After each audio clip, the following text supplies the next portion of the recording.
Given a new face and a new life in Johnny Handsome. Missing in action for 17 years, Chris Christopherson returns from Vietnam in Welcome Home. And Tim Robbins is Erik the Viking, a peaceful man in a world of war. It's all coming up next on Siskel and Ebert.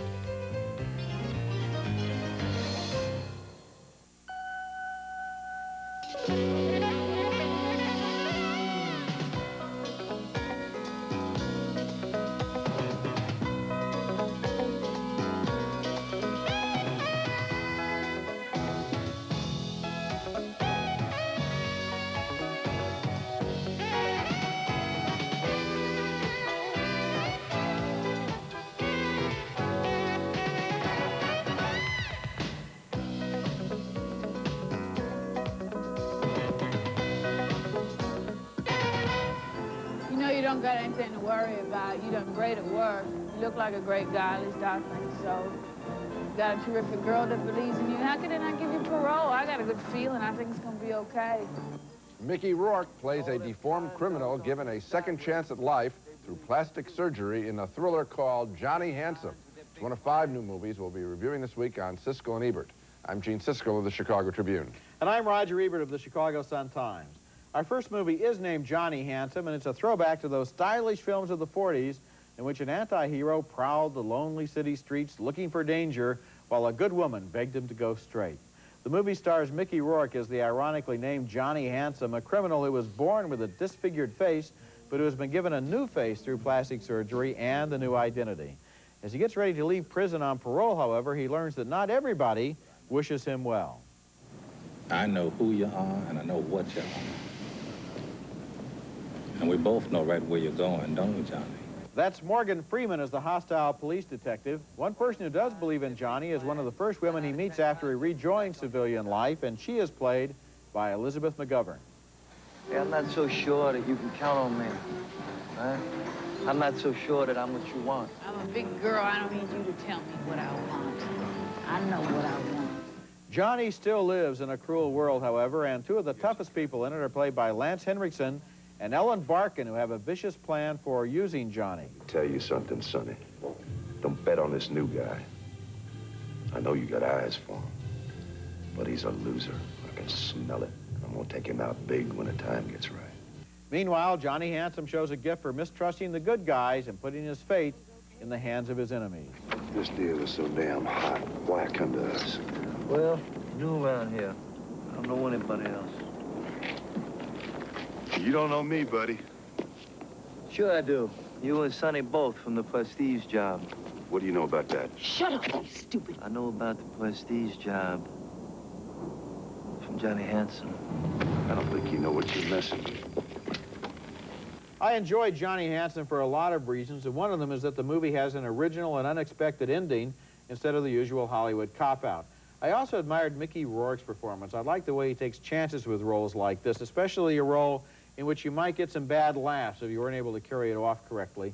And I enjoyed the especially high level of the supporting performances in the movie from first-rate people like Elizabeth McGovern, Morgan Freeman, and Ellen Barkin, who seems to be in about every other movie made these days. The movie was directed by Walter Hill, whose credits include 48 Hours and Streets of Fire, and who makes this film feel like one of those old 40s movies, I'm thinking of one that Bogart was in, where the hero gets a new face but still has the same suspicious heart. I think it's a very good film, and you forgot Forrest Whitaker, another terrific actor. They really have this picture packed with really solid performers. And what I enjoyed about the film is the level of anger and meanness that just runs through everybody in this picture. They're really playing for keeps. It's a really dangerous kind of film. And I wish it had almost been shot in black and white. And that's a compliment to the picture because it is so elemental, so pure, so nicely shot, crisply, high energy, and as you say, a powerhouse ending. What it has is that cynicism and pessimism of the best film noir films of the 40s. It is not so many recent films seem to have stars or directors who want to have, you know, the star cannot be seen in a very negative way. He has to, at the end, he has to come out to be a nice guy, or he has to be seen in a favorable light. This is, as you said, it's a dangerous, angry, bitter movie, and that's what's good about it. Well, I love, you know, that's what I'm always looking for, a little high energy, not TV, you know, some anger. Okay, next film, and it's a cowboy movie, a modern cowboy movie called War Party, and it's set on a Blackfoot Indian reservation in Montana where the mayor of the town has the bright idea of increasing tourism by having the local Indians and a bunch of good old boys from the town reenact a bloody Indian and cavalry war. That's very smart. It's like having some Japanese and Americans reenact the bombing of Hiroshima. The film, however, does a good job of mixing myth with everyday mundane realities as the Indian boys plan their role in this fake battle. Sonny, I need 4 names before you guys got to die. Yeah, how many guys down there side, Howard? 35. They lose 30. That's what we agreed on. Okay. Well, they got the guns. Louis, Stan, and Skitty, you guys ride around for about 5 minutes and fall off. Well, you can probably guess what happens during the battle. Yes, that's right. One of the good old boys, carrying a grudge, uses real ammo, not blanks.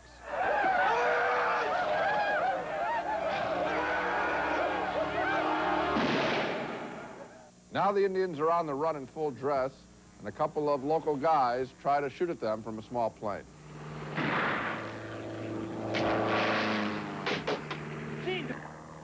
They're shooting arrows!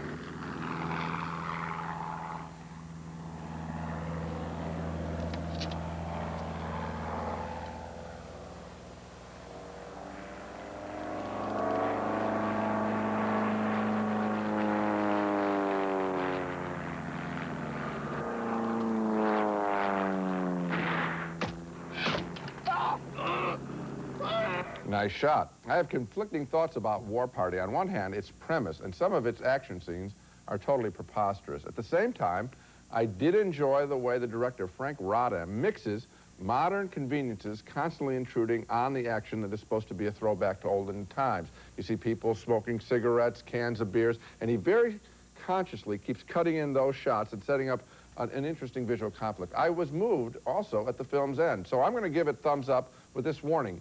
You may not believe a moment of War Party, but I don't think it's likely that you're going to forget it. Well, I don't think that cigarettes and cans of beer are that much of a modern convenience as I think they might have had them in the Old West, too. But what disappointed me about this movie was the unquestioned level of racism all the way through it. The whites and the Indians hate each other at the beginning. They hate each other at the end. There's no relief from that. There's no argument in the movie, really, that it's wrong.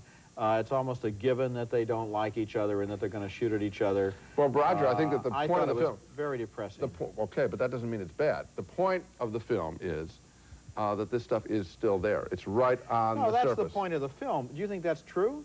I don't think it's true. My intuition... I don't think that people out in the West who are, some people are Indians and some people who are white are out there shooting at each other all the time. I don't think they all hate each other. And I don't think that this movie shows a three-dimensional portrait of that kind of a society. I think, well, first of all, there are some people, the mayor actually believes, seems like a pretty nice guy. Yeah. And he comes up with a screwball idea. Yeah. I don't think that all people are one way or another. I mean, I don't think you think so either. No, but the movie is unredeeming in the assumption that the solution to this problem is to see who can shoot the most people. I think that we have, regrettably in this country, as we've seen in all kinds of pictures, be they Do the Right Thing or this film, we have a lot of racism in this land. And I think it's lingering right under the surface. Yeah, but I don't think this movie is about racism as a subject. I think it just uses racism for entertainment, and that's what I wasn't entertained, and neither were you in the conventional sense. You were depressed by it, and I think that the film is on target when it gets that reaction from you. I really do. Not a great picture, but I was moved. Coming up next, Kris Kristofferson stars in Welcome Home, the story of an American soldier who returns home from Vietnam about 17 years after everybody else. You realize if you go through with this, you may be returning to face charges of desertion. This movie is named Welcome Home, and it stars Kris Kristofferson as an American soldier who's taken prisoner in Vietnam and held captive for 4 years before he escapes into the jungle. Now there he's able to begin a new life with a Cambodian wife and 2 children. He can't escape because the situation in Vietnam and Cambodia would mean instant death for him. But then in 1988 he's discovered and returns home to America, where the fact that he is still alive causes some embarrassing problems. You don't think they'd be tempted to cover it up if they knew for sure there were other guys being held over there? Kristofferson discovers that the wife he left behind in America remarried some years after his reported death, and he parks on the street across from her house hoping to get a glimpse of the son he's never seen. Instead, she sees him.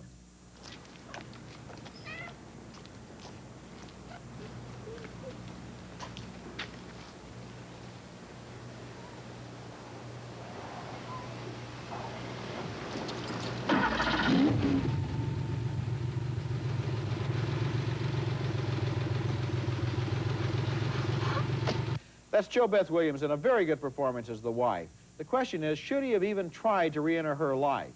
His son, who loves his stepfather and never knew Christopherson, doesn't think so. I asked somebody what would happen if a guy who was supposed to be dead showed up from Vietnam after 17 years. He said that guy would either be a hero or a deserter. If you're a hero, I guess I would have seen you on TV, right? Finally, this man decides he can no longer pretend to be invisible as part of a cover-up. He takes his secret story to his state's senator. What can I do for you on my vacation, Lieutenant? I was shot down over Cambodia in June 1970. I came out of Cambodia 3 months ago. That's a very dramatic scene. This guy is sitting on a bombshell here, obviously, of publicity. What would happen if it turned out that America knew there were a lot of alive prisoners over there and wasn't doing anything about it? It leads to another good scene where the senator tries to call the bluff of the U.S. military, which is directing a cover-up. But Welcome Home is a frustrating movie because it never seems quite as compelling as it ought to. It doesn't have the energy level you expect. It's a quiet, introspective, moody, sad film. And while I admired those qualities, I would have liked a little more fire and emotion as well. Welcome Home might have been a great film, but instead, it's a near miss. It was, by the way, the final film directed by Franklin J. Schaffner, who died earlier this year, and his credits include such fine films as Patton and Papillon. Yeah, it missed for me, even though I like the premise. I like the idea of somebody coming back, and as you quite probably say, should they re-enter that life? And of course they want to. Now, if the film, I think, had been a little more minimal, instead of bringing in the outside politicians and the outside soldier, the outside military guy, so it has almost like a Rambo kind of quality. If it had stayed in that personal kind of story, like the movie In Country that we talked about last week, I think that this picture could have worked. But there's so many scenes that you notice the actors. The Brian Keith role, the father, seems overplayed. I wanted these people to speak out what was really on their mind, or not speak at all, just be observing from the sidelines. Well, you know, first of all, it's clear from the movie that it had a very intelligent script that asks and deals with all of the important questions. But then the movie just doesn't really seem to work up the conviction about it that we expect. Now, I don't know anything about how this movie was made, but I do know that Franklin Schaffner died. And I do know that he was in the habit in most of his movies of really being able to edit them in such a way that they would pay off at the end. I have a feeling maybe this is the kind of movie that might have, if he had lived, been at a sneak preview and he would have said, gee, it needs a little tinkering, let's tighten it up a little bit. Well, I think tightening it up would have been to simplify it, strip away some of the more Hollywood touches. Coming up next, Queen of Hearts, a comic drama about an immigrant Italian family struggling to prosper in London. Okay, Mama. Do you want more kids or something? Hearts, and it's a very good small film that may get overlooked by people who are focusing on all the promotional push for some big American pictures. It's sort of a gritty London version of Moonstruck, following an Italian immigrant family trying to survive in England, and the comparison with Moonstruck is valid, I think, because this too is a very fine film. It takes the form of a childhood memory as a young little boy named Eddie looks back at his feuding, loving family. His older brother, Bruno, wants to work on his own away from the family cafe. I got a job. I know. Over there, behind the bar, huh? It's a good thing, no? What kind of job? Now everyone getting a job, huh? It's in town. The entertainment industry. Did you really think it was funny, Dad? The entertainment industry. Danilo. Scusa, Rosa. Now, the only time this boy smiles is when he's leaving his home. Huh? There are sweet moments, too, like when Eddie's grandfather arrives from the old country. Eduardo, Papa, e più piccolo.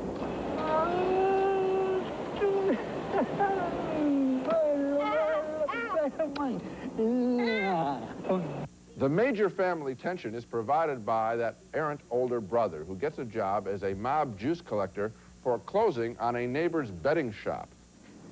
You kicked the Gennaro hat. Yeah, he did. We're repossessed. It's what happens. You don't pay a debt, someone comes to collect. That's the law. That's business. You don't make repayments on the coffee machine, it gets taken back. How you knew about that? Well, Dad, it's my job. Queen of Hearts has a lot of heart and comedy and restraint. It doesn't try to oversell itself as an epic. The film was directed by John Emile, who made the celebrated TV miniseries in England, The Singing Detective. And here, with a fine script by Tony Grisani, he creates a fine cast of characters, not caricatures. This is an epic, but it sneaks up on you and becomes one with humor and with great drama. I'm in complete agreement with you. This is a heartwarming movie. This is a movie that feels good, that involves us, that has some tragedy in it, that has some life in it, that has some warmth in it, and you really get a feeling for this family. And it compares with Moonstruck in another way, too, and that is there's always that suggestion of a little bit of magic floating through, you know, that above the level of the mundane human lives that can be explained in ordinary ways, there are little coincidences and tiny little miracles that maybe kind of drift into our lives and change their course and influence them. And the willingness of the movie to embrace that level is one of the things I liked about it, along with everything else. This could be a sleeper. Well, this could be one people could catch on to. Oh, I think they should. I hope they'll catch it. To be able to use a sequence involving a talking pig's head on a dinner table and pull it off is very difficult. At the same time, try and be naturalistic as well, and let these stories of families where the families just don't become cute and the old people aren't cute. There's some real flesh and blood on the screen. It's very well done. It's a real nice film. Coming up next, Erik the Viking, an epic comedy-adventure movie in which no one quite falls off the edge of the world. Would you behead him, please? Oh, no! Take all my sheep, all of them! Oh, that's a good idea. Take all his sheep. This movie is named Erik the Viking, and it's yet another one of those overblown, expensive, hopelessly confused British special effects fantasies where you lose your place 10 minutes into the plot and you don't even care enough to try to find it again. The whole point of the movie seems to be to spend millions of dollars on sets and visual effects so that clever British actors can make stupid small talk in the midst of all this grandeur. The movie stars Tim Robbins, not a British actor, by the way, as Erik the Viking, and this opening scene sets the tone for the movie. We're supposed to be amused because of the modern dialogue in a historical time frame, but it's not amusing, and the scene is so awkward that it's not funny, it's embarrassing. Have you done this sort of thing before? Me? Of course. I've been looting and pillaging up and down the coast. Looting and pillaging, eh? Yes. What about the raping? Shut up. Well, it's obvious you haven't raped anyone in your life. Horrible. And is there anything funny about this scene with John Cleese as an absent-minded torturer? Erik and the men of Ravensfield are setting off to cross the Western Ocean. Lucky things. I could do with a holiday, I could tell you. All this financial work, you know. The stress really gets you. Flay him alive, garrote him, and then behead him. The movie was directed by Terry Jones, who can be seen here playing a king who cannot see Erik because Erik is wearing a magic invisibility cloak. Where is he? Who, Father? Who? Who have you got in here, Force? Oh, there's no one, Father. I smell one of those foreigners. That's who it is, isn't it? It's the 5th one this week. 5th?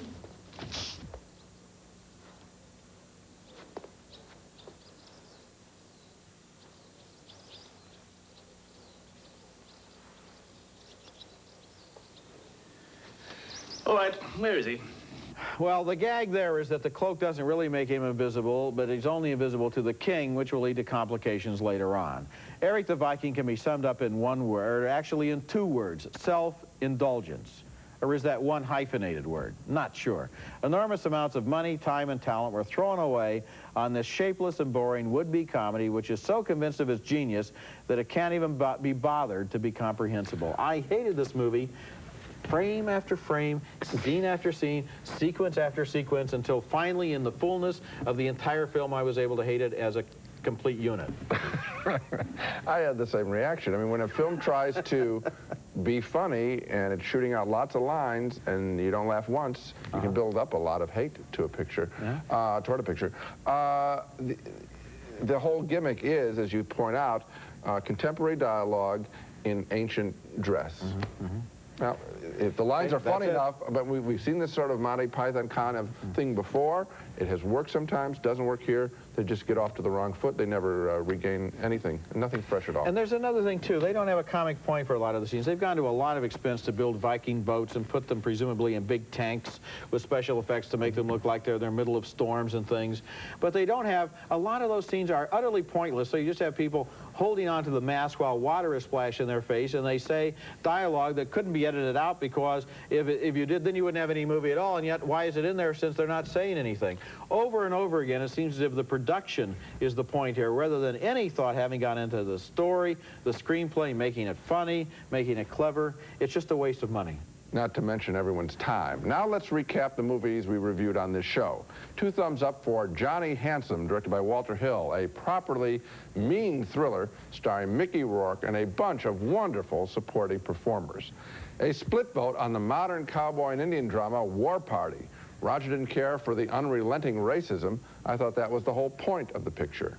2 thumbs down for Welcome Home, a Vietnam drama with a good idea rendered unsatisfying because of an over-gimmicked script. 2 enthusiastic thumbs up for John Amiel's Queen of Hearts, a memoir of growing up Italian in London. And finally, 2 thumbs down for the awful comedy Erik the Viking, featuring dumb contemporary jokes in ancient dress. So the pictures that we're both recommending are Queen of Hearts and also Johnny Handsome. I'd like to see Johnny Handsome again. It caught me by surprise in a lot of ways. You know, occasionally we talk about how certain actors or actresses are sort of a brand name, and that if you see them in a movie, you can just about bet you're going to have an interesting time. I think Mickey Rourke falls in that category. He doesn't always make good movies, but he never makes movies that are simply safe compromises. Yeah, he takes risks, and that's refreshing. That's it for this week. Next week, we'll review Old Gringo, starring Jane Fonda and Gregory Peck, and An Innocent Man, starring Tom Selleck and F. Murray Abraham. That's next week, and until then, the balcony is closed.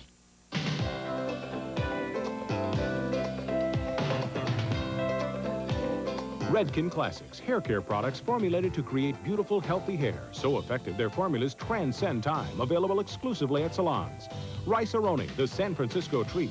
Now with 30 flavors, you can serve it every day for a month and never serve the same dish twice. The Plockman family has been making quality mustard since 1852.